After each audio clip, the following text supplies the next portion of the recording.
CPIയുടെ ഏറ്റവും ആധികാരികമായ ശബ്ദങ്ങളിലൊരാളാണ് ദേശീയ എക്സിക്യൂട്ടീവ് അംഗം അഡ്വക്കേറ്റ് കെ പ്രകാശ് ബാബു. രാഷ്ട്രീയത്തിലായാലും സംഘടനാ കാര്യങ്ങളിലായാലും പൊതുരാഷ്ട്രീയത്തിലും ഏറ്റവും മികവുള്ള ഒരു ശൈലിക്കുടമയായ പ്രകാശ് ബാബുവാണ് ഇന്ന് നമ്മുടെ അതിഥി. രാഷ്ട്രീയ വിഷയങ്ങളെപ്പറ്റിയുള്ള അദ്ദേഹത്തിൻ്റെ പ്രതികരണം എന്താണെന്ന് നമുക്കറിയാം. സ്വാഗതം. ഈ ഇന്ത്യ മുന്നണി ഒരു മെച്ചപ്പെട്ട പ്രകടനം ദേശീയ തലത്തിൽ കാഴ്ചവെച്ചു. അതിൽ CPI അടക്കമുള്ള കക്ഷികൾക്ക് അഭിമാനിക്കാനുള്ള ചില നേട്ടങ്ങൾ ചില സ്ഥലങ്ങളിലുണ്ട്. എങ്കിലും ഈ ഇന്ത്യ മുന്നണിയുടെ ഒരു പ്രധാന നേതാവിനെതിരെ കേരളത്തിൽ ഒരു സ്ഥാനാർത്ഥിയെ നിർത്തി എന്നുള്ള ഒരു പ്രശ്നം കൂടി ഈ ഘട്ടത്തിൽ ചർച്ചയായി വന്നിട്ടുണ്ടല്ലോ. അപ്പോൾ അതിൽ മത്സരിപ്പിച്ചതിൻ്റെ യുക്തി എന്താണ് എന്നത് പൊതുവിൽ ചർച്ച ചെയ്തു. അതിലൊരു തെറ്റുപറ്റി എന്നൊരു തിരിച്ചറിയൽ CPIക്ക് ഉണ്ടോ? ഇപ്പോൾ വരുന്ന ചില ചർച്ചകൾ അത്തരത്തിൽ ഉള്ളതുകൊണ്ടാണ് ചോദിക്കുന്നത്. അല്ല, അതങ്ങനല്ല. ഈ ഇന്ത്യ മുന്നണി രൂപീകരിക്കുന്ന സമയത്ത് തന്നെ ഇന്ത്യ മുന്നണി ആസ് എ ഹോൾ കേരളത്തിലും പശ്ചിമ ബംഗാളിലും പ്രായോഗികമാവില്ല എന്നുള്ളത് CPIയുടെ ദേശീയ എക്സിക്യൂട്ടീവിൽ തന്നെ പറഞ്ഞിരുന്നു. അതെന്തുകൊണ്ടാണെന്ന് ചോദിച്ചാൽ, കോൺഗ്രസ്സുമായി ഒരു മുന്നണി ഉണ്ടാക്കുന്നതിലുള്ള എതിർപ്പല്ല ബംഗാളിലെ ഘടകം ഉന്നയിച്ചത്. തൃണമൂൽ കോൺഗ്രസ് കൂടി ഉൾപ്പെടുന്ന ഒരു ഘടകത്തെ അംഗീകരിച്ചുകൊണ്ട് ബംഗാളിൽ പ്രവർത്തിച്ചു പോകാൻ ഒക്കില്ല എന്നുള്ളതുകൊണ്ട് ബംഗാളിലെ ഘടകം ഇന്ത്യ മുന്നണിയിൽ തൃണമൂൽ ഒഴികെയുള്ള ഇന്ത്യ മുന്നണിയെ ബംഗാൾ അംഗീകരിച്ചിരുന്നുള്ളൂ. അതുപോലെ തന്നെ കേരളത്തിലും UDFൻ്റെ ഭാഗമായിട്ട് നിൽക്കുന്ന രാഷ്ട്രീയ പാർട്ടികളും LDFും തമ്മിലാണ് ഇവിടെ പ്രധാനമായിട്ടും മത്സരം നടക്കുന്നത്. അതുകൊണ്ട് ഇന്ത്യ മുന്നണി അതേ നിലയിൽ തന്നെ കേരളത്തിൽ പ്രാവർത്തികമാവില്ല എന്നുള്ളത് നാഷണൽ എക്സിക്യൂട്ടീവിൽ ഞങ്ങളത് ചൂണ്ടിക്കാണിച്ചിരുന്നു. പക്ഷേ ഇപ്പോൾ ഈ സ്ഥാനാർത്ഥിയായിരുന്ന ആനി രാജ പറഞ്ഞതായി പുറത്തു വരുന്ന കാര്യം അവരത് നിഷേധിച്ചിട്ടുമില്ല. അവിടെ മത്സരിച്ചത് അവരുടെ താല്പര്യപ്രകാരമല്ല, കേരള ഘടകത്തിൻ്റെ ഒരു തീരുമാനം അവർക്ക് മേൽ അടിച്ചേൽപ്പിക്കപ്പെട്ടതാണ്. ഇപ്പോൾ അവർ കത്ത് നൽകി എന്നൊക്കെ പറയുന്നുണ്ട്. അപ്പോൾ അങ്ങ് ഈ സ്ഥാനാർത്ഥി നിർണ്ണയം അടക്കമുള്ള പ്രക്രിയയുടെ ഭാഗമായ ദേശീയ എക്സിക്യൂട്ടീവ് അംഗമായതുകൊണ്ട് എന്താണ് യഥാർത്ഥത്തിൽ ഈ ആനി രാജയുടെ ഇക്കാര്യത്തിൽ സ്ഥാനാർത്ഥിയുടെ കാര്യത്തിൽ സംഭവിച്ചത്? ആനി രാജ വീണ്ടും ഒരു ബൈ ഇലക്ഷൻ വരികയാണെങ്കിൽ എന്നെ സ്ഥാനാർത്ഥിയാക്കരുത് എന്നുള്ള നിലയിൽ ഒരു കത്ത് കൊടുത്തിരുന്നു. വയനാട്ടിലെ സ്ഥാനാർത്ഥിത്വം വരുന്നത് എങ്ങനെയാണെന്ന് ചോദിച്ചാൽ, വയനാട് DC അവിടുന്ന് ആനി രാജയുടെ പേര് നിർദ്ദേശിച്ചു. ഇവിടുത്തെ എക്സിക്യൂട്ടീവ് അംഗീകരിച്ചു. ആനി രാജ ഉൾപ്പെടുന്ന പാർട്ടി ജനറൽ സെക്രട്ടറി നേതൃത്വം നൽകുന്ന ദേശീയ എക്സിക്യൂട്ടീവ് ആ സ്ഥാനാർത്ഥിത്വം അംഗീകരിച്ചു. സ്വാഭാവികമായിട്ട് അവർ സ്ഥാനാർത്ഥിയായി.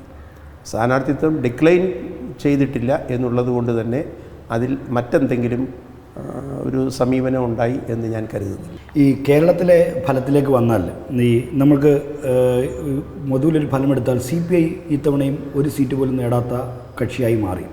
തൃശ്ശൂരിൽ വലിയ മാർജിനിലാണ് BJPയോട് പരാജയപ്പെട്ടത്. തിരുവനന്തപുരത്ത് 2009 മുതൽ ഇങ്ങോട്ട് 3-ാം സ്ഥാനത്താണ്. അപ്പോൾ ഇത് എന്താണ് കേരളത്തിലെ CPIക്ക് സംഭവിക്കുന്നത്? അല്ല, അത് CPIക്ക് മാത്രമായി എന്തെങ്കിലും സംഭവിച്ചതാണെന്ന് ഞാൻ കരുതുന്നില്ല. കാരണം LDF എന്നുള്ള നിലയിൽ ലെഫ്റ്റ് പാർട്ടികൾക്ക് ഈ ദേശീയ തെരഞ്ഞെടുപ്പിൽ, പാർലമെൻറ്റിലേക്ക് നടന്ന തെരഞ്ഞെടുപ്പിൽ ഇടതുപക്ഷ മുന്നണി എന്നുള്ള നിലയിൽ അതിനൊരു വലിയ പ്രാധാന്യം കിട്ടാതെ പോയത് ദേശീയ രാഷ്ട്രീയത്തിൽ BJPയെ എതിർക്കാൻ പാർലമെൻറ്റിൽ കോൺഗ്രസ്സാണ് കൂടുതൽ നല്ലത് എന്നുള്ള ഒരു ജനറൽ കൺസെപ്റ്റ് രാജ്യത്തുടനീളം ഉണ്ടായി. അതിൻ്റെ പ്രയോജനം കോൺഗ്രസ്സിന് കിട്ടി. അതിൻ്റെ ഒരു ചെറിയ കാറ്റ് കേരളത്തിലും വീശിയിട്ടുണ്ട്. എന്നാൽ അതിൽ അപകടകരമായിട്ടുള്ള ഒരു കാര്യമുണ്ടെന്ന് ഞങ്ങൾ വിലയിരുത്തി. അതെന്തെന്ന് വെച്ചാൽ, ഇത്തവണ ലെഫ്റ്റിൻ്റെ ട്രഡീഷണലായിട്ടുള്ള വോട്ട് BJPക്ക് ചില പോക്കറ്റുകളിൽ പോയിട്ടുണ്ട്. അത് വലിയ അപകടമാണ്. അത് കോൺഗ്രസിൻ്റെ അല്ലെങ്കിൽ UDFൻ്റെ വോട്ടും പോയിട്ടുണ്ട്. അതോടൊപ്പം തന്നെ ലെഫ്റ്റിൻ്റെ പൊളിറ്റിക്കൽ വോട്ടിൽ ആ നിലയിലുള്ള ഒരു കുറവ് സംഭവിച്ചിട്ടുണ്ട്. അത് കുറച്ചുകൂടി ആഴത്തിൽ പരിശോധിക്കേണ്ടുന്ന ഒരു കാര്യമാണ്. ഈ BJPക്ക് എതിരെ UDF അല്ലെങ്കിൽ കോൺഗ്രസ് എന്ന നിലയിലൊരു സ്വീകാര്യത ആ ഒരു ഘടകം മാത്രമാണോ ഈ തെരഞ്ഞെടുപ്പ് ഫലത്തിൽ വർക്ക് ചെയ്തത്? കാരണം കേരളത്തിലെ സർക്കാരിനെതിരായ ജനങ്ങൾക്കുണ്ടായ ഒരു എതിർപ്പ് വികാരം ഈ തെരഞ്ഞെടുപ്പിൽ പ്രതിഫലിച്ചിട്ടുണ്ടോ? എന്താണ് CPIയുടെ വിലയിരുത്തൽ? അല്ല, നിശ്ചയമായിട്ടും ഗവൺമെൻറ്റിൻ്റെ നടപടികൾ ജനങ്ങളെ സ്വാധീനിച്ചിട്ടുണ്ട് എന്നുള്ളതിൽ തർക്കമില്ല. സംസ്ഥാന ഗവൺമെൻറ് നടപ്പിലാക്കിക്കൊണ്ടിരുന്ന നിരവധി ജനക്ഷേമ പ്രവർത്തനങ്ങളുടെ ആനുകൂല്യം ഈ തെരഞ്ഞെടുപ്പ് വേളയിലും അതിന് തൊട്ട് മുമ്പുമായി ജനങ്ങളുടെ കയ്യിൽ കിട്ടിയിരുന്നില്ല എന്നുള്ളത് ഒരു യാഥാർത്ഥ്യമാണ്. അതിലേറ്റവും പ്രധാനമാണ് ക്ഷേമ പെൻഷൻ്റെ കാര്യം. സിവിൽ സപ്ലൈസ് കോർപ്പറേഷനിലെ സാധനങ്ങളുടെ ദൗർലഭ്യം അതിലൊരു പ്രധാനപ്പെട്ട ഘടകമായിട്ട് വന്നു. ഇതൊക്കെ ജനങ്ങളെ ബാധിച്ചതാണ്. അപ്പം ഇടതുപക്ഷത്തിൻ്റെ പ്രഖ്യാപിതമായ സമീപനങ്ങളിൽ നിന്ന് പുറകോട്ട് പോയോ എന്നുള്ളൊരു തോന്നൽ അതിൽ കൂടി ഉണ്ടായി. ഗവൺമെൻറ് കൊടുക്കേണ്ടുന്ന മുൻഗണനാക്രമത്തിൽ ആവശ്യമായ മാറ്റം ഇനിയും വരുത്തേണ്ടുന്നതാണ്. ഏതിനായിരിക്കണം ആദ്യ പരിഗണന, ഏതിനായിരിക്കണം രണ്ടാമത്തെ പരിഗണന, അങ്ങനെ ആ മുൻഗണനാക്രമം നിശ്ചയിക്കുന്നതിൽ ഗവൺമെൻറ്റിന് വീഴ്ച സംഭവിച്ചിട്ടുണ്ട്. അതുകൊണ്ട് ക്ഷേമ പെൻഷനും ഈ ജനങ്ങൾക്ക് കുറഞ്ഞ വിലയ്ക്ക് കിട്ടുന്ന നല്ല മെച്ചപ്പെട്ട സാധനങ്ങൾ കിട്ടുന്ന സിവിൽ സപ്ലൈസ് കോർപ്പറേഷൻ്റെ പ്രവർത്തനങ്ങൾ ഉൾപ്പെടെയുള്ളതിൽ ആ കുറവ് സംഭവിച്ചിട്ടുണ്ട്. അതിൻ്റെ പ്രതിഫലനം സ്വാഭാവികമായിട്ടും തിരഞ്ഞെടുപ്പിൽ ഉണ്ടാകും. ഈ ഭരണവിരുദ്ധ വികാരമുണ്ട് എന്ന് CPI വിലയിരുത്തുന്നുണ്ട്. സംസ്ഥാന കൗൺസിലിൻ്റെ റിപ്പോർട്ടിനകത്ത് അത് പറഞ്ഞിട്ടുണ്ട്. ഭരണവിരുദ്ധ വികാരമുണ്ടെന്നുണ്ട്. ഈ ഭരണവിരുദ്ധ വികാരത്തിനൊപ്പം ചർച്ച ചെയ്യപ്പെട്ട ഒരു കാര്യമാണ് മുഖ്യമന്ത്രിയുടെ ശൈലിയുമായി ബന്ധപ്പെട്ട കാര്യം. ഇപ്പോൾ CPIയുടെ കൗൺസിലിലെ ചർച്ച എന്താണെന്നല്ല ഞാൻ ചോദിക്കുന്നത്, മറിച്ച് അദ്ദേഹത്തിൻ്റെ പ്രവർത്തന ശൈലിയിൽ, അത് ഭരണാധിപൻ എന്ന നിലയിലും ഒരു കമ്മ്യൂണിസ്റ്റ് നേതാവ് എന്ന നിലയിലും നടത്തുന്ന ആ ഒരു ശൈലിയിൽ തിരുത്തലുകൾ വരുത്തുന്നുണ്ട്. മുഖ്യമന്ത്രി ഇപ്പോൾ 80 വയസ്സെടുക്കുന്ന ഒരാളാണ്. 80-ാം വയസ്സിൽ മാത്രമായിട്ടൊരു മാറ്റം വരുത്താൻ കഴിയുമെന്ന് ഞാൻ കരുതുന്നുമില്ല. ഞാൻ 91 മുതൽ പിണറായി വിജയനെ കാണുന്നുണ്ട്. 91-ലാണ് ഞാൻ ആദ്യം MLA ആയിട്ട് വരുന്നത്. 91-ൽ വരുമ്പോഴും 96-ൽ അദ്ദേഹം മന്ത്രിയായിരിക്കുന്ന സമയത്തുമൊക്കെ നല്ല അടുപ്പമുണ്ട്. ശൈലിയിലൊന്നും വലിയ വ്യത്യാസം അന്നും ഇന്നുമായിട്ട് ഉണ്ടായിട്ടില്ല. സ്വാഭാവികമായിട്ടും ഒരു മുഖ്യമന്ത്രി എന്നുള്ള നിലയിലുള്ള പ്രവർത്തനത്തിൽ എല്ലാവരെയും എല്ലാ വകുപ്പുകളെയും ശ്രദ്ധിച്ചു. ഈ പറഞ്ഞതുപോലെ ഗവൺമെൻറ്റിൻ്റെ പ്രയോറിറ്റി ഏതെന്ന് നിശ്ചയിക്കുന്നതിനകത്തും കുറച്ചുകൂടി ജാഗ്രതയോടുകൂടി ഒരു പ്രവർത്തനം കാഴ്ചവെച്ചിരുന്നെങ്കിൽ ആ മാറ്റം ഉണ്ടാകുമായിരുന്നു. ശൈലിയിലെ മാറ്റം കൊണ്ട് മാത്രം വേറെ കാര്യമുണ്ടെന്ന് എനിക്ക് തോന്നുന്നില്ല. അതിൽ മുഖ്യമന്ത്രിയുടെ ശൈലി ഒരു ചർച്ചാ വിഷയമാക്കേണ്ട കാര്യമില്ലെന്നാണോ പറയുന്നത്? മുഖ്യമന്ത്രിയുടെ ശൈലി ചർച്ചാ വിഷയമാക്കുന്നതും ആക്കാത്തതും ഒക്കെ വേറെ വിഷയം. അതൊന്നും ഇതിനെ ബാധിക്കുകത്തില്ല എന്നാണ് എൻ്റെ വിശ്വാസം. ഇപ്പോൾ ഈ ഗവൺമെൻറ്റിൻ്റെ പ്രവർത്തനത്തെ ഒരുമിച്ച് വേണം അതിനെ വിലയിരുത്താൻ. ഒരാളിൻ്റെ മാത്രം ഏതെങ്കിലും എന്ന് വെച്ചുകൊണ്ടല്ല, മൊത്തത്തിൽ അത് വിലയിരുത്തുകയാണ് വേണ്ടത്. ഇപ്പോൾ ഈ നവകേരള സദസ്സിൻ്റെ ബസ്സിന് നേരെ കരിങ്കൊടി കാണിച്ച യൂത്ത് കോൺഗ്രസ് പ്രവർത്തകരെ കണ്ണൂരിലെ മാടായിൽ വെച്ച് DYFI പ്രവർത്തകർ ചെടിച്ചട്ടി കൊണ്ട് ഹെൽമെറ്റ് കൊണ്ടും ഒക്കെ തലക്കടിച്ച് പരിക്കേൽപ്പിച്ചു. അപ്പോൾ അതിനെ മുഖ്യമന്ത്രി അത് തെറ്റാണ്, അത് രക്ഷാപ്രവർത്തനം എന്ന് വിശേഷിപ്പിച്ചു. അതൊക്കെ തെറ്റ്. ജനങ്ങളുടെ മനസ്സിൽ അതൊന്നും അംഗീകരിക്കുകയില്ല. അതൊക്കെ തെറ്റ് തന്നെയാണ്. ഈ രക്ഷാപ്രവർത്തനം എന്ന് വിളിച്ചതിനോട് അങ്ങ് യോജിക്കുന്നില്ല? ഒരിക്കലും ഞാൻ യോജിക്കുന്നില്ല. CPI എന്താ പക്ഷേ ആ ഘട്ടത്തിലൊന്നൊരു അഭിപ്രായം പറയാത്ത ഇക്കാര്യത്തിൽ? അതിപ്പം ഞാനല്ലല്ലോ ഉത്തരം പറയേണ്ടത്.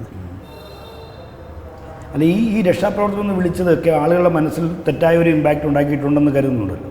ഞാനങ്ങനെ കരുതുന്നുണ്ട്. രക്ഷാപ്രവർത്തനം എന്നുള്ള വാക്ക് ഉപയോഗിച്ചതെന്നും അത്തരം കാര്യങ്ങളെ ന്യായീകരിക്കാൻ പാടില്ലാത്തതാണ്. ഒരു മുഖ്യമന്ത്രി എന്ന നിലയിൽ എല്ലാവരെയും ഉൾക്കൊള്ളുന്ന ഒരു സമീപനത്തിന് വിഘാതമല്ല ഇത്തരം രക്ഷാപ്രവർത്തനം പോലുള്ള പ്രയോഗങ്ങൾ? അല്ല, അതൊക്കെ പാർട്ടി ആലോചിക്കുന്ന വിഷയങ്ങളല്ലേ. CPIM-നും LDF-നും അതിനകത്ത് ഒരു പ്രധാനപ്പെട്ട റോളുണ്ട്. ആ റോൾ അവർ നിർവഹിക്കുകയാണെങ്കിൽ പലതും കറക്റ്റ് ചെയ്ത് പോകാൻ കഴിയും. ഇതുപോലെ തന്നെ മറ്റൊരു വിഷയം, നമ്മൾ BJP വിരുദ്ധത അതിൻ്റെ ഏറ്റവും വലിയ പ്രകടമായ ഒരു നയമായി ഉയർത്തിപ്പിടിക്കുന്ന മുന്നണിയാണല്ലോ കേരളത്തിലെ LDF. അങ്ങനെ രൂപീകരിച്ചൊരു LDF-ൻ്റെ കൺവീനർ EP ജയരാജൻ ഈ തെരഞ്ഞെടുപ്പിൻ്റെ ആദ്യ വേളയിൽ പറഞ്ഞ 5 മണ്ഡലങ്ങളിലെ BJP സ്ഥാനാർത്ഥികൾ മികച്ചതാണെന്ന് ചൂണ്ടിക്കാണിക്കുകയുണ്ടായി. മാത്രമല്ല, അദ്ദേഹം BJPയുടെ കേരള പ്രഭാരി പ്രകാശ് ജാവ്ദേക്കറുമായി ഒരു ചർച്ച നടത്തി. ആ ചർച്ചയുടെ കാര്യം വോട്ടെടുപ്പ് ദിവസം സ്ഥിരീകരിക്കുകയും ചെയ്തു. ഇതിനെ എങ്ങനെയാണ് അങ്ങ് കാണുന്നത്? EP ജയരാജൻ നടത്തിയ സ്റ്റേറ്റ്മെൻറ്റ് വളരെ തെറ്റായ ഒരു സ്റ്റേറ്റ്മെൻറ്റും ഇടതുപക്ഷ ജനാധിപത്യ മുന്നണിക്ക് പോറലേൽപ്പിച്ച സ്റ്റേറ്റ്മെൻറ്റുമാണ്. ഒരിക്കലും അതിൻ്റെ കൺവീനർ എന്നുള്ള നിലയിൽ മാത്രമല്ല, LDF-ൻ്റെ ഒരു ലീഡർ പറയാൻ പാടില്ലാത്ത വാക്കുകളാണ് അക്കാര്യത്തിൽ ജയരാജൻ ഉപയോഗിച്ചത്. വാക്കുകൾ എന്നുള്ള അർത്ഥത്തിലല്ല, അതിൻ്റെ സെൻസ് പോലും അതായിരുന്നു. LDF-നെ ദോഷം ചെയ്തതായിരുന്നു EP ജയരാജൻ്റെ ആ സ്റ്റേറ്റ്മെൻറ്റ്. ജാവേദ്കറുമായി കണ്ട കാര്യം പറഞ്ഞത് അതിനേക്കാൾ അപകടം. BJPയുടെ 5 സ്ഥാനാർത്ഥികൾ മെച്ചപ്പെട്ടവരാണെന്ന് പറഞ്ഞത് തെറ്റ്. അതിനേക്കാൾ തെറ്റാണ് ജാവേദ്കറുമായിട്ടുള്ള സംഭാഷണത്തെ സംബന്ധിച്ച് പറഞ്ഞത്. അത് രണ്ടും ഇടതുപക്ഷ മനസ്സുകളിൽ നല്ല മുറിവേൽപ്പിച്ചിട്ടുണ്ട്. അത് ജയരാജനെ പോലെയുള്ള ഒരു സ്റ്റേറ്റ് പാർട്ടി നേതാവ്, LDF നേതാവ് പറയാൻ പാടില്ലാത്തതായിരുന്നു. ഈ കാര്യത്തിൽ ഇങ്ങനെ ഒരു BJP വിരുദ്ധത അതിൻ്റെ രാഷ്ട്രീയ നയമായി കൊണ്ടു നടക്കുന്നതിന് മുന്നണിയുടെ കൺവീനർ സ്ഥാനത്തിരിക്കാൻ EP ജയരാജന് അപ്പോൾ രാഷ്ട്രീയമായും ധാർമ്മികമായും അർഹതയുണ്ടോ? അത് LDF എന്നുള്ള നിലയിൽ കൂട്ടായിട്ട് ആലോചിക്കുക. LDF-ലെ ഘടകകക്ഷികൾ അത്തരത്തിലൊരു ആവശ്യം ഇതുവരെ ഉന്നയിച്ചിട്ടില്ല. അങ്ങനെ ഉന്നയിക്കുകയാണെങ്കിലല്ലേ അത് ആലോചിക്കേണ്ടത് കാര്യമുള്ളൂ. അല്ല, അങ്ങനൊരു നിലപാട് CPIക്ക് ഉണ്ടോ? കാരണം ഇനിയും ഈ ഇദ്ദേഹം തുടരണമെന്നത് ശരിയാണോ എന്നുള്ള CPI അങ്ങനെ ചർച്ച ചെയ്തിട്ടില്ല, അതിനെ സംബന്ധിച്ച് ചർച്ച ചെയ്തിട്ടില്ല. അതുകൊണ്ട് എനിക്കൊരു അഭിപ്രായം പറയാൻ കഴിയുന്നില്ല. എന്നാൽ രാഷ്ട്രീയ ധാർമ്മികതയ്ക്ക് നിരക്കുന്നതാണോ അദ്ദേഹത്തിൻ്റെ ആ സ്ഥാനം? ഇനി അദ്ദേഹത്തിൻ്റെ അഭിപ്രായം LDFന് ദോഷം ചെയ്തു എന്നുള്ളതാണ് എനിക്കതിൽ പറയാനുള്ളത്. ഈ കാര്യത്തിൽ ഇപ്പോൾ EP ജയരാജൻ ഇങ്ങനെ ഒരു സ്റ്റേറ്റ്മെൻറ്റ് നടത്തി, ജാവദേക്കറുമായി കൂടിക്കാഴ്ച നടത്തി. പക്ഷേ ഈ സന്ദർഭങ്ങളിലെല്ലാം CPI അസാധാരണമാം വിധം മൗനത്തിലായിരുന്നു. അപ്പോൾ CPMൻ്റെ ഒരു അനുമതി കിട്ടാൻ കാത്തിരിക്കുകയാണോ ഇതിനൊക്കെ പ്രതികരിക്കാൻ? അല്ല, അതുകൊണ്ടല്ല, മറിച്ച് CPIM വേണമല്ലോ അതിന്മേലൊരു തീരുമാനമെടുക്കാൻ. അവരുടെ ഒരു തീരുമാനത്തിന് വേണ്ടി നോക്കി എന്നുള്ളതിൽ കവിഞ്ഞ് CPI അതിലൊരു അഭിപ്രായം പറയേണ്ട എന്ന നിലയിൽ ഒരു സമീപനം എടുത്തതാണ്. CPM തിരുത്തട്ടെ എന്ന് തീരുമാനിച്ചത്. ഇവിടെയാണ് ഈ CK ചന്ദ്രപ്പൻ ഉയർത്തിപ്പിടിച്ചൊരു രാഷ്ട്രീയ നിലപാട് പ്രസക്തമാകുന്നത്. CPIയുടെ വ്യതിരിക്തത, CPIയുടെ സ്വതന്ത്ര വ്യക്തിത്വം ഉയർത്തിപ്പിടിക്കുന്ന ഒരു രാഷ്ട്രീയ ശൈലിയായിരുന്നു ചന്ദ്രപ്പൻ അദ്ദേഹത്തിൻ്റെ ജീവിതത്തിലുടനീളം സ്വീകരിച്ച. സെക്രട്ടറിയായി വന്നപ്പോഴും അത് വളരെ പ്രകടമായിരുന്നു. ഇപ്പോഴത്തെ സംസ്ഥാന സെക്രട്ടറി പറയുന്നത് എന്ത് CPIയുടെ കാര്യം പറഞ്ഞാലും CPMനെ കൂടി ചേർത്ത് പറയുന്ന ഒരു ശൈലിയാണ് കാണുന്നത്. അപ്പോൾ ഈ CPIയുടെ സ്വതന്ത്ര വ്യക്തിത്വം ഉയർത്തിപ്പിടിക്കണമെന്ന ചന്ദ്രപ്പൻ്റെ ശൈലി അല്ല, ചന്ദ്രപ്പൻ്റെ നയം അപ്രസക്തമായോ അതോ അസ്വീകാര്യമായോ? എന്താണ് കണക്കാക്കുന്നത്? ഇല്ലില്ല, ചന്ദ്രപ്പൻ്റെ സമീപനങ്ങൾ ഒരിക്കലും ആവത്തില്ല. ചന്ദ്രപ്പൻ്റെ സമീപനങ്ങളും ശൈലികളും ഏറെക്കുറെ അതേ രീതിയിൽ തന്നെ ഇപ്പോഴും പിന്തുടരാനാണ് കേരളത്തിലെ പാർട്ടിയും ദേശീയ പാർട്ടി തന്നെ അങ്ങനെയാണ് തീരുമാനിക്കുന്നത്. ചന്ദ്രപ്പൻ വ്യത്യസ്തമായ നിലപാടുകൾ പലതിലും എടുത്തിരുന്നു. അതിൻ്റെയൊക്കെ ഫലമായി പിന്നെ കേരളത്തിലെ കമ്മ്യൂണിസ്റ്റ് പാർട്ടിക്ക് ചന്ദ്രപ്പൻ പാർട്ടിയുടെ സംസ്ഥാന സെക്രട്ടറി ആയിട്ട് വരുന്ന സമയത്ത് ഒരു വലിയ ഊർജം ലഭിക്കുകയും ചെയ്തിരുന്നു. അല്ല, ഈ CPIയുടെ വ്യതിരിക്തത, CPI ഒരു സ്വതന്ത്ര പാർട്ടിയാണ് എന്നൊരു ഐഡൻറ്റിറ്റി നിലനിർത്തുന്ന തരത്തിലുള്ള ഒരു ഇടപെടൽ CPIയിൽ നിന്ന് പലപ്പോഴും ഉണ്ടാകാത്തത് എന്തുകൊണ്ടാണ്? ഒരു രാഷ്ട്രീയ പാർട്ടിയുടെ സ്വതന്ത്രമായ നിലപാടും ആ പാർട്ടിയുടെ ചേരുന്ന മുന്നണിയുടെ നിലപാടുകളും അത് തമ്മിൽ ഒത്തുകൊണ്ടുപോകുന്നതിന്, പ്രത്യേകിച്ചും ഭരണത്തിലിരിക്കുമ്പോൾ യോജിപ്പിച്ച് കൊണ്ടുപോകുന്നതിൽ വരുന്ന ചെറിയ പ്രശ്നങ്ങൾ മാത്രമേ അതിലുള്ളൂ. അപ്പോൾ പിന്നെ ഈ ഇടയ്ക്കിടയ്ക്ക് തിരുത്തൽ ശക്തിയാണെന്ന് നമ്മൾ നവയുഗത്തിലെ ആമുഖക്കുറിപ്പിലും അല്ലെങ്കിൽ ഇടയ്ക്ക് ചില പ്രസ്താവനകളിലും മാത്രം എഴുതി വെച്ചാൽ മതിയോ? അത് പോരല്ലോ. അതുകൊണ്ടാണല്ലോ പലപ്പോഴും തിരുത്തൽ ശക്തി എന്നുള്ള നിലയിൽ ചില കാര്യങ്ങളൊക്കെ പറയേണ്ടി വരുന്നത്. എഴുതി വെച്ചതുകൊണ്ട് കാര്യമില്ലല്ലോ. വാക്കും പ്രവൃത്തിയും ഒരുപോലെ വരുമ്പോഴല്ലേ അത് പ്രായോഗിക തലത്തിൽ വരുന്നത്. അപ്പോൾ ഈ വാക്കും പ്രവൃത്തിയും പലപ്പോഴും ഒരുപോലെ വരുന്നില്ല, അതുകൊണ്ടാണ് ഈ ചോദ്യം ഉദിച്ചത്.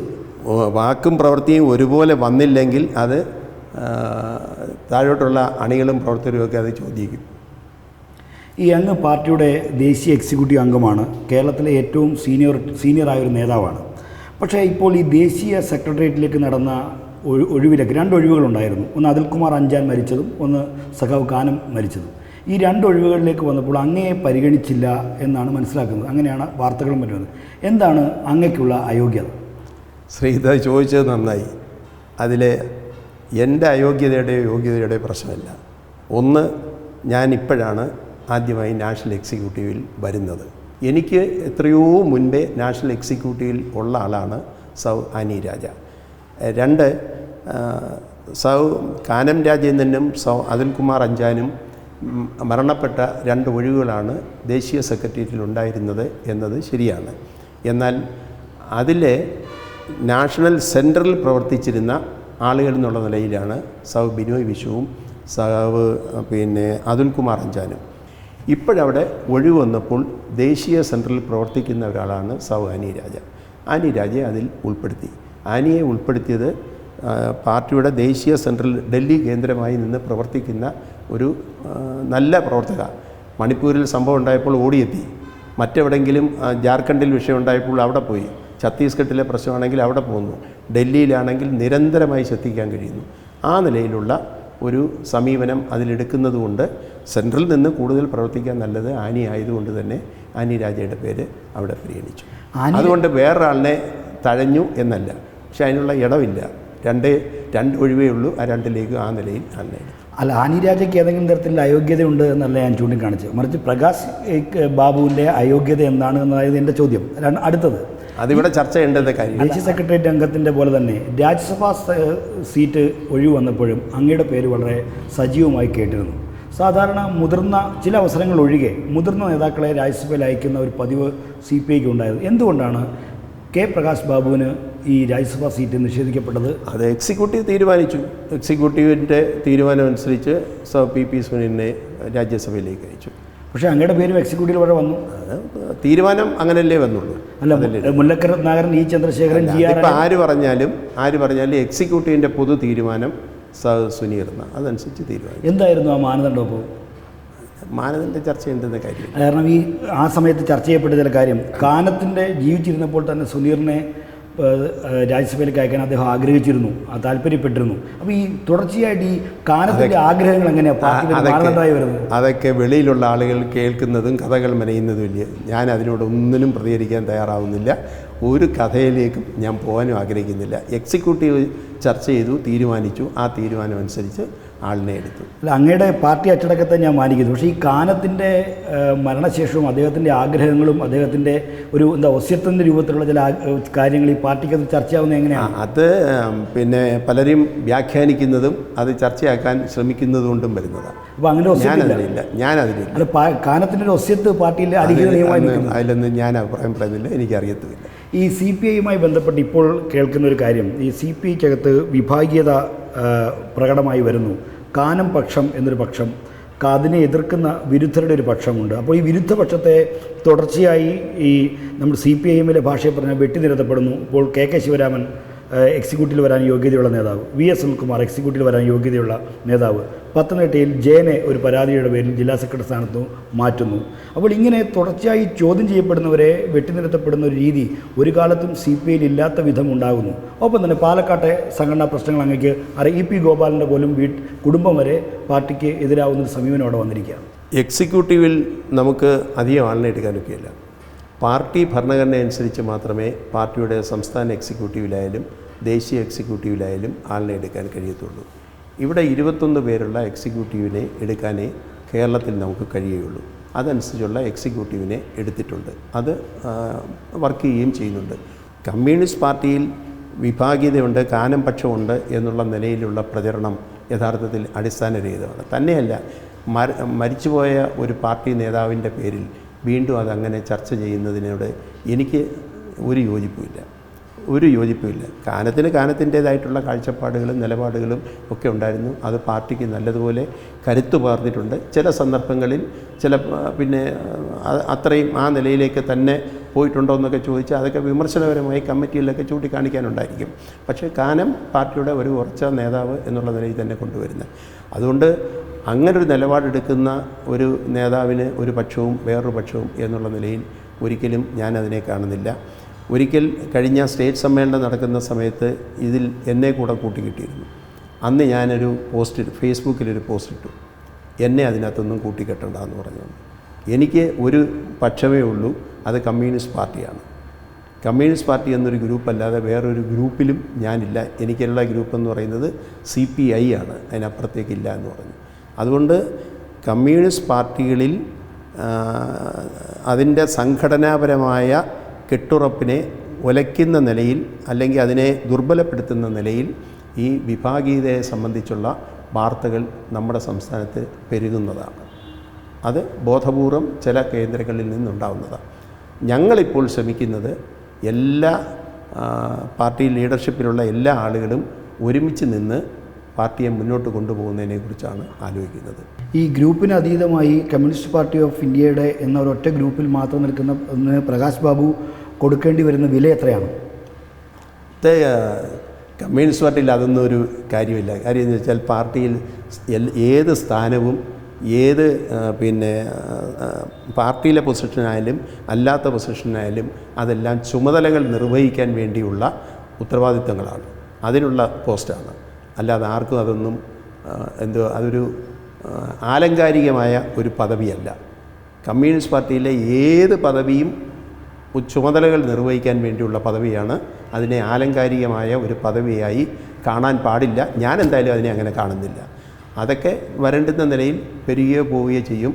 ഏത് പൊസിഷനിൽ ഇരിക്കുന്നോ ആ പൊസിഷനിൽ ഇരുന്നുകൊണ്ട് എന്താണോ ചുമതല ആ ചുമതല നിർവഹിക്കുക. കാരണം ഞാൻ ചോദിക്കാൻ കാരണം, കാനത്തിന് ശേഷം പാർട്ടി സംസ്ഥാന സെക്രട്ടറി പദവിയിലേക്ക് അങ്ങ് വരും എന്ന് പ്രതീക്ഷിച്ചിരുന്ന ആളുകളുണ്ട്. അങ്ങയുടെ പേര് സ്വാഭാവികമായി ഉയർന്നു വരണം. ഒരു പ്രത്യേക സാഹചര്യത്തിൽ കാനത്തിൻ്റെ നിര്യാണത്തിന് ശേഷം ശവദാഹ ചടങ്ങുകൾ നടക്കുന്ന ദിവസം തന്നെയാണ് എക്സിക്യൂട്ടീവ് തീരുമാനമെടുത്തത്.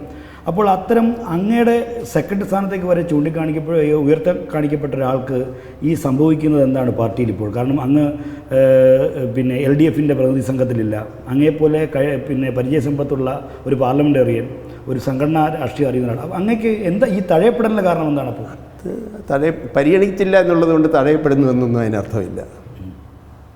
എന്നാലും അതൊരു അങ്ങയെ സ്നേഹിക്കുന്ന ആളുകൾക്ക് അതൊരു തഴയപ്പെടലായി തോന്നുന്നില്ലേ? തന്നെ ഇപ്പം ഞാൻ അതിൻ്റെ ഉത്തരം പറയുന്നത് എങ്ങനെയാണ്? എനിക്കതൊക്കെയല്ല. ഒന്ന് ഞാൻ പറയാം, കമ്മ്യൂണിസ്റ്റ് പാർട്ടിയിൽ എപ്പോഴും കമ്മ്യൂണിസ്റ്റ് ആശയഗതി അനുസരിച്ച് പ്രവർത്തിച്ചു പോകാനാണ് എല്ലാ ലീഡർഷിപ്പിലുള്ള മുഴുവൻ ആളുകളും ശ്രമിക്കേണ്ടത്. അങ്ങനെയാണ് ശ്രദ്ധിക്കേണ്ടത്. ഉന്നതമായ ഒരു കമ്മ്യൂണിസ്റ്റ് മൂല്യത്തെ മുറുകെ പിടിച്ചുകൊണ്ട് സമൂഹത്തിനൊരു മാതൃകയായി പ്രവർത്തിക്കുക എന്നുള്ളതാണ് ഒരു കമ്മ്യൂണിസ്റ്റുകാരൻ ചെയ്യേണ്ടത്. ഞാൻ എപ്പോഴും ശ്രദ്ധിക്കുന്നതാണ്. എൻ്റെ ഭാഗത്തു നിന്ന് കമ്മ്യൂണിസ്റ്റ് മൂല്യങ്ങൾക്ക് വിരുദ്ധമായ, അതിൻ്റെ ശൈലിക്ക് യോജിക്കാത്ത ഒരു സമീപനവും വ്യക്തിപരമായോ രാഷ്ട്രീയ പ്രവർത്തനത്തിലോ സംഘടനാപരമായോ വരാൻ പാടില്ല എന്ന് ദൃഢനിശ്ചയം ചെയ്തിട്ടുള്ള ഒരാളാണ് ഞാൻ. അതുകൊണ്ട് എൻ്റെ ഭാഗത്തുനിന്ന് ഒരിക്കലും അതിന് കളങ്കമുണ്ടാക്കുന്ന ഒരു സമീപനം ഉണ്ടാകുന്നില്ല. ഏതെല്ലാം കമ്മ്യൂണിസ്റ്റ് മൂല്യങ്ങളെയാണോ കമ്മ്യൂണിസ്റ്റ് പാർട്ടി അതിൻ്റെ വസ്യത്ത് അതാണ്. ആ കമ്മ്യൂണിസ്റ്റ് മൂല്യമാണ് കമ്മ്യൂണിസ്റ്റ് പാർട്ടിയുടെ വസ്യത്ത്. അതിൽ ഒരു പോറൽ വരുത്താൻ, അതിനൊരു വിള്ളൽ വരുത്താൻ, അതിലെന്തെങ്കിലും നിലയിൽ ഡൈല്യൂട്ട് ചെയ്യാൻ വ്യക്തി ജീവിതത്തിൽ ഒരിക്കലും പാടില്ല എന്ന് ചിന്തിക്കുന്ന ഒരാളാണ് ഞാൻ. ഈ അങ്ങ് പറഞ്ഞത് ഞാനതിനെ ആ നിലയ്ക്ക് തന്നെ ബഹുമാനത്തോടെ തന്നെ കാണുന്നു. പക്ഷേ ഈ ദേശീയ സെക്രട്ടറിയിൽ നിന്ന് അങ്ങേ ഒഴിവാക്കി എന്നുള്ള വാർത്ത വന്നപ്പോൾ സംസ്ഥാന സെക്രട്ടറി ബിനോയ് വിശ്വം പ്രതികരിച്ച് അങ്ങ് പാർട്ടിയുടെ ഏറ്റവും മുതിർന്ന നേതാക്കളിൽ ഒരാളാണെന്നാണ്. ആ അങ്ങയും ബിനോയ് വിശ്വവുമായിട്ടുള്ള ഒരു ബന്ധം എങ്ങനെയാണ്? അങ്ങേ നന്നായി പരിഗണിക്കുന്നുണ്ടോ? അതോ ഈ മാർക്ക് ആൻ്റണിയുടെ പ്രസംഗത്തിൽ പറഞ്ഞ പോലെ ബ്രൂട്ടസ് ഈസ് ആൻ ഓണറബിൾ മാൻ എന്ന് പറയുന്ന രീതിയിലാണോ? ഞങ്ങൾ ഒരുമിച്ച് തന്നെ വർക്ക് ചെയ്യുന്നു, ഒരുമിച്ച് തന്നെ കേരളത്തിലെ കാര്യങ്ങൾ ഒരുമിച്ച് തന്നെ നടത്തിക്കൊണ്ട് പോകുന്നു. ഈ അങ്ങയുടെ ഈ സംഘടനാ കാര്യങ്ങൾ അങ്ങയുടെ മറുപടി പറയുന്നതിനുള്ള പരിമിതി അല്ല അങ്ങയുടെ അച്ചടക്കത്തെ ഞാൻ മാനിച്ചുകൊണ്ട് നമ്മൾ മറ്റു വിഷയത്തിലേക്ക് പോകാം. ഈ CPIയുടെ വകുപ്പുകൾ നേരത്തെ അങ്ങ് പറഞ്ഞ പോലെ മാവേലി സ്റ്റോറുകളിൽ അവശ്യ സാധനങ്ങളില്ല. ഇപ്പോൾ കൃഷി വകുപ്പിൽ നെല്ല് സംഭരിച്ചുമായി ബന്ധപ്പെട്ട 500 കോടിയോളം രൂപ കുടിശ്ശികയായിരുന്നു. മാത്രമല്ല 2023-24 സാമ്പത്തിക വർഷത്തെ കൃഷി വകുപ്പിൻ്റെ ബജറ്റ് വിഹിതത്തിൽ 584 കോടി രൂപയും കുടിശ്ശികയാണ്. ഈ നിലയ്ക്ക് CPIയുടെ വകുപ്പുകളെ സർക്കാർ വേണ്ടത്ര പരിഗണിക്കുന്നില്ല എന്ന വിമർശനം CPIയുടെ താഴെത്തട്ട് മുതൽ എല്ലാ ഘടകങ്ങളിലും ഉണ്ടെന്നാണ് ഞാൻ മനസ്സിലാക്കുന്നത്. അതെന്താണ് അങ്ങനെ സംഭവിക്കുന്നത്? അത് പാർട്ടി നേതൃത്വ ഇക്കാര്യത്തിൽ ഇടപെടുന്നില്ല, അതോ കാഴ്ചക്കാരായി നിൽക്കുകയാണ്? അല്ല, CPIയുടെ വകുപ്പുകൾക്ക് കിട്ടേണ്ടുന്ന തുക കിട്ടുന്നില്ല എന്നുള്ളത് ആ വകുപ്പുകൾ മാത്രം നോക്കുന്ന ആളുകൾക്ക് തോന്നുന്നതാണ്. എല്ലാ വകുപ്പുകളെയും ഈ കേരളത്തിൻ്റെ സാമ്പത്തിക പ്രതിസന്ധി ബാധിച്ചിട്ടുണ്ട്. അവിടെയാണ് ഞാൻ ആദ്യം പറഞ്ഞ ഇതിലൊരു പ്രയോറിറ്റി ഫിക്സ് ചെയ്യുക. നമുക്ക് ആരോഗ്യ മേഖലയിൽ, വിദ്യാഭ്യാസ മേഖലയിൽ, പൊതുവിതരണ രംഗത്ത് ഇതിലൊക്കെ കൊടുക്കേണ്ടുന്ന സാമൂഹ്യക്ഷേമ പദ്ധതികൾ, ഇതിനൊക്കെ കൊടുക്കേണ്ടുന്ന ആ മുൻഗണന ഫിക്സ് ചെയ്യുന്നതിനകത്തും അതനുസരിച്ച് സമ്പത്ത് അലോട്ട് ചെയ്യുന്നതിനകത്തുമാണ് ഗവൺമെൻറ് ശ്രദ്ധിക്കേണ്ടുന്നത്. ഇപ്പോൾ CPM ചില തിരുത്തൽ നടപടികളിലേക്ക് കടക്കുകയാണ് സർക്കാരിലും മറ്റും. CPIക്ക് അങ്ങനെ വല്ല പരിപാടിയുണ്ടോ? തെറ്റുകൾ അധികം ചെയ്യാത്തതുകൊണ്ട് ചിലപ്പം അതിൻ്റേതായിട്ടുള്ള കുറവ് വരും. തിരുത്തൽ എല്ലാവർക്കും വേണ്ടുന്നതാണ്. തെറ്റ് എവിടെയൊക്കെ കാണുന്നു അവിടെ ആ തെറ്റുകൾ തിരുത്തണം. ആ തെറ്റുകൾ തിരുത്തുന്നതിനകത്ത് ഒരു വിട്ടുവീഴ്ചയും ഇടതുപക്ഷ പാർട്ടികൾ, പ്രത്യേകിച്ചും CPM ആയാലും CPI ആയാലും ചെയ്യാൻ പാടില്ല. ഒരു തെറ്റിനും കൂട്ടു നിൽക്കാനും പാടില്ല. അവിടെ തിരുത്തൽ ആവശ്യമാണ്. ഇന്ന് ഞാൻ കഴിഞ്ഞ ദിവസം ഗോവിന്ദൻ മാഷിൻ്റെ CPMൻ്റെ സംസ്ഥാന സെക്രട്ടറിയുടെ ഒരു സ്റ്റേറ്റ്മെൻറ്റ് കണ്ടു. ആളുകൾ പണത്തിൻ്റെ ആർത്തി കൊണ്ടാണ് കൂടുതൽ വരുന്നതെന്നുള്ളത്. സത്യത്തിൽ കമ്മ്യൂണിസ്റ്റ് പാർട്ടിക്ക് ചിന്തിക്കാൻ കഴിയാത്ത ഒരു പ്രവണത അതിൽ വളർന്നു വരുന്നു എന്നുള്ളതാണ് ആ സ്റ്റേറ്റ്മെൻറ്റിൻ്റെ അർത്ഥം. അത് CPMൽ മാത്രമാണ് എന്ന് ആരും വിശ്വസിക്കുകയില്ല. എല്ലാ രാഷ്ട്രീയ പാർട്ടികളിലും ആ ഒരു പ്രവണത കൂടുതലായിട്ട് വരുന്നു. ഞാൻ എപ്പോഴും പാർട്ടി ക്ലാസ്സുകൾ എടുക്കാൻ പോകുമ്പോൾ പാർട്ടി സഹാക്കളോട് പറയുന്നൊരു കാര്യമുണ്ട്. കമ്മ്യൂണിസ്റ്റ് പാർട്ടിയുടെ ഒരു നേതാവ് എന്ന് പറഞ്ഞാൽ ഉയർന്നു നിൽക്കുന്ന പതാക പോലാണ്. ആ വാനിൽ ഉയർന്നു നിൽക്കുന്ന പതാകയെ ആരും ബഹുമാനിക്കും. ആ സ്ഥാനത്ത് അത് അവിടെ കാർക്കിച്ച് തുപ്പുന്ന നിലയിലേക്ക് ഒരു പാർട്ടി പ്രവർത്തകൻ പോകാൻ പാടില്ല. ജനങ്ങളുടെ മുമ്പിൽ അവനൊരു മാതൃകയായിരിക്കണം. അതല്ലാതെ വന്നാൽ ഈ പ്രസ്ഥാനം അധിക നാൾ കൊണ്ടു നടക്കാൻ കഴിയാതെ വരും. കമ്മ്യൂണിസ്റ്റ് പാർട്ടിയുടെ നേതാവ് ഒരു ഉയർന്ന പതാക പോലെ ഉയർന്നു നിൽക്കണമെന്നാണ്. അതുപോലെ ഉയർന്നു നിൽക്കുന്നൊരു നേതാവാണെങ്കിൽ ശ്രീ കെ പ്രകാശ് ബാബു, അദ്ദേഹം ഇനിയും അങ്ങനെ തന്നെ ഉയർന്ന ചെങ്കൊടിയായി പാറട്ടെ. ആശംസകൾ.